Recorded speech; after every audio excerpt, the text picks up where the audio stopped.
guys and gals, how you doing? Johnny's coming to you again, Seaside today, for our second week of Catch. Let's take a peek, because it's gonna be exciting.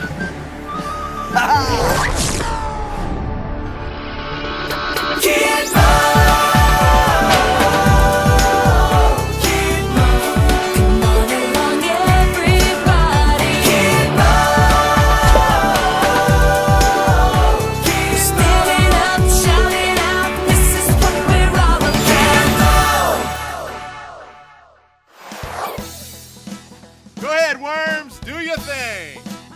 Fisherman Frank here. And the word we're gonna catch today is accept. To accept is to take something that is being given to you. Whoa, a sea otter. Sorry for disturbing you, Mr. Otter. Well, Mr. Fishing Man, I do accept your apology. Now I must go into the roamings, the deep mysteries of this vast ocean. That great chaining darkness of pusillanimous... Oh! Bye, Mr. Otter. You ought to stop by more often.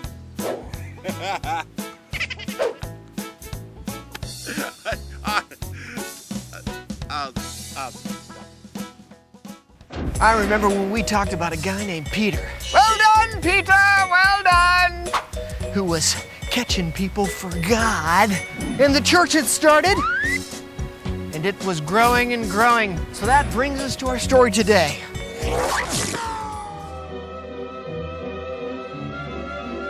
All right, guppies, get your swim fins ready for Sardine Theater. Today's episode, a bad fish becomes a good Christian. Saul didn't believe Jesus was alive, and he didn't like Christians. In fact, Saul was trying to punish the Christians and put them in jail so they'd stop telling others about Jesus. Somebody help us! One day, Saul was on his way to a city named Damascus to catch Christians. Out of nowhere, a bright light appeared. Saul could hardly see. Then a voice spoke. Saul, why are you doing this? Who are you? I'm Jesus. Uh-oh. In that moment, Saul realized that Jesus was alive. Go into Damascus and wait there. Saul tried to get up, but he couldn't see. He was blind.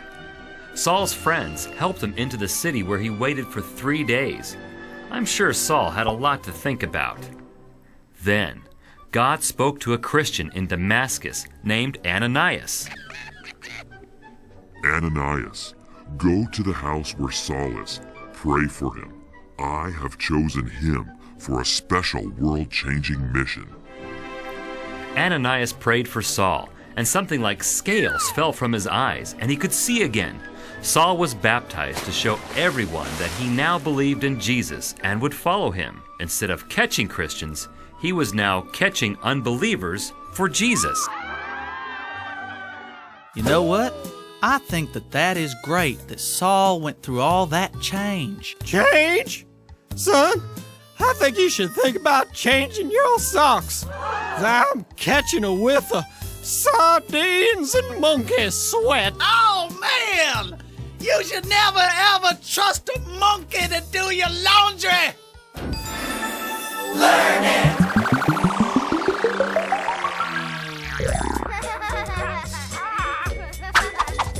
When we invite Jesus to be the leader of our life, he brings about a big change.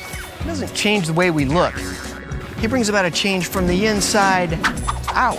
Say it with me. A change from the inside out. Exactly.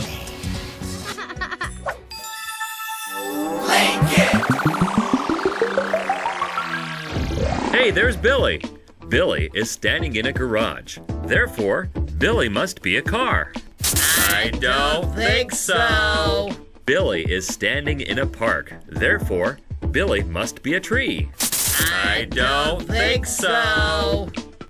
Billy is in a church. Therefore, Billy must be a Christian. I don't think so. Who are you guys? So, How do I become a Christian? Well, there are 3 things you need to do to become a Christian. The first thing is to admit. Admit means you haven't lived up to God's expectations. You haven't lived up to God's standards. You know what? That you've blown it, that you've sinned. The second thing we need to do is ask for forgiveness. I mean, when we do something wrong to a friend or to a parent or somebody, you know, we need to go to them and ask for forgiveness and say, you know what, I did this, I blew it, I'm sorry. The third thing you want to do, you accept Jesus to be the leader of your life. Being a Christian means that you're not living for yourself anymore. You're living for God. So I'm going to give up my life and I'm going to accept Jesus to be the leader of my life and I'm going to follow Him from this day on.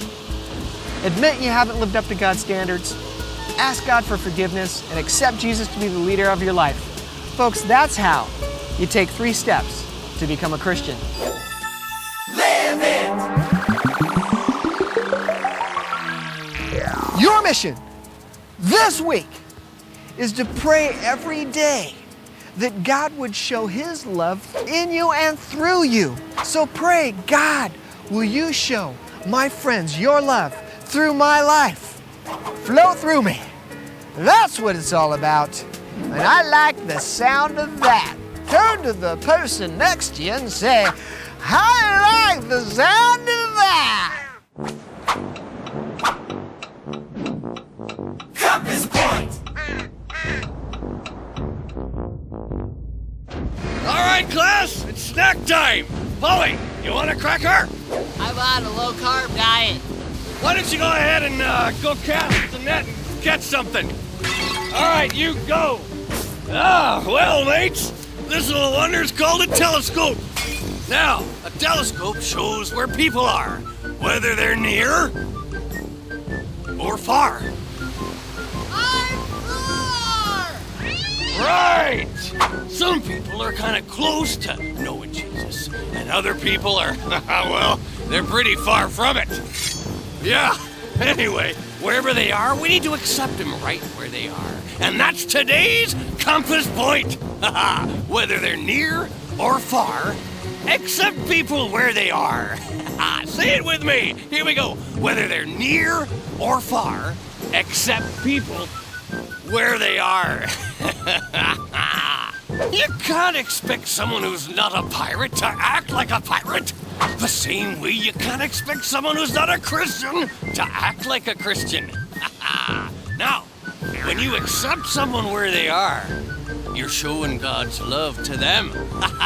And perhaps they might be discovering that treasure for themselves. I'm here! Now where's my cracker? It's over there. Somewhere. Memory Max! It's time to learn this week's Bible verse. This week's Bible verse coming directly to you from 2 Corinthians 5:17. Do that with me. 2 Corinthians 5:17. Here's how it starts. If anyone, we're going to point to as many people as we can in the room. If anyone, do that with me. If anyone is in, we're going to kind of straighten up and go in. Then we're going to lift our hands up, point them straight up. Christ. If anyone is in Christ, in Christ. If anyone is in Christ, he is a new, and we're going to start down here like a seed. We're going to grow. And we're going to go creation.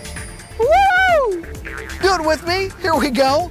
Is a new creation. Woo! Let's try it from the top just so we don't forget. Here we go.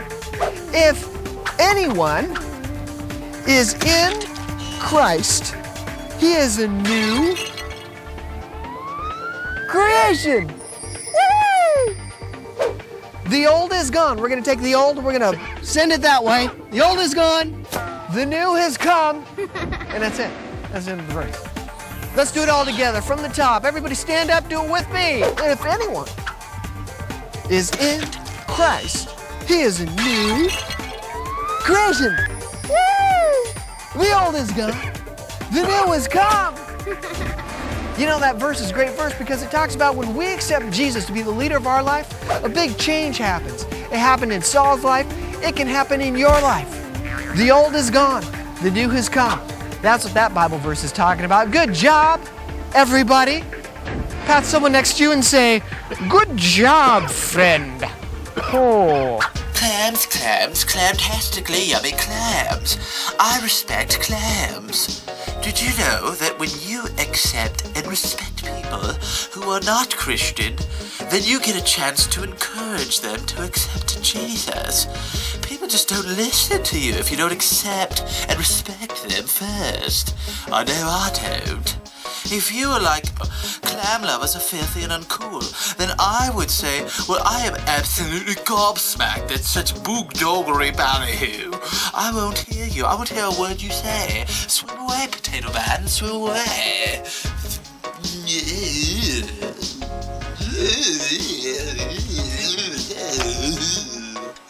All right, guys and gals, that's all we got for you this week. Hey, look for opportunities to encourage friends who haven't invited Jesus to be the leader of their life yet. So love them the way they are, love them where they're at, and we can begin to see God do some neat things in their life. And if you haven't invited Jesus to be the leader of your life, admit, ask, and accept Jesus to be the leader of your life today. That's Johnny coming to you Seaside. We'll see you next week.